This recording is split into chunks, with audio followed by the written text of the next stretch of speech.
Good morning, and Happy New Year from the Capitol. Kids are always saying something isn't fair, but sometimes they've got a point. Did you know that today in America, only 4% of all federal funding for cancer research goes to childhood cancer? That's right, 4% for all pediatric cancers combined. This doesn't just set us back in the race for cutting-edge cures and treatments.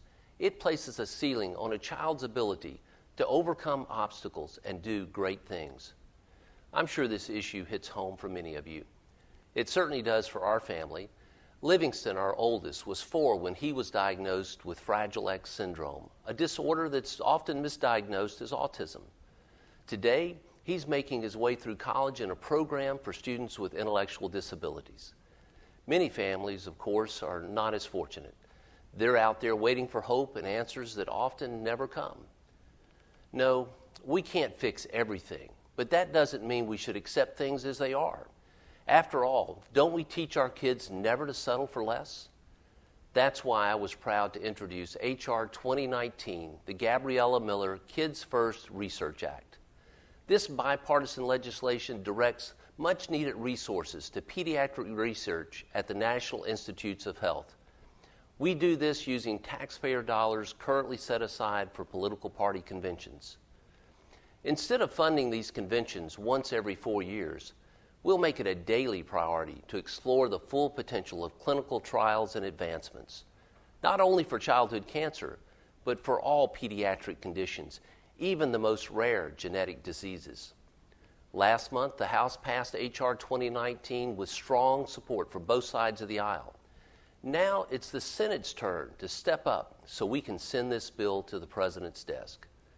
The good news is these same Senate leaders have already voted to end the taxpayer subsidy for party conventions. Here's a way to cut this unnecessary spending and put it towards building a better future for our kids. Peter Welch, my Democratic co-sponsor for this bill, had it right when he asked, can we just put the battle axes down for a while and take a step forward? I know we can't. And if we do, it just might inspire us to come together and do what the American people sent us here to do. Jobs, healthcare, energy, education, and innovation are all areas in which the House has started work that Washington needs to finish this year. But first, we need your help to get this done. Don't take it from me. Gabriella Miller, this bill's namesake, she was something special. She was 9 when she found out that she had a brain tumor the size of a walnut, and she was 10 when brain cancer took her life. In that time, Gabriella, never at a loss for words or wisdom, became the leader of this movement, and she was awfully good at it.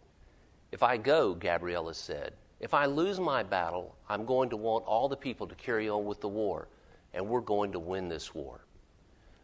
Let's go out and prove her right. Join us in urging our senators to put kids first and pass this bill. In this season of sweeping resolutions, here's a chance to show how one small change can make a big difference. Thank you for listening.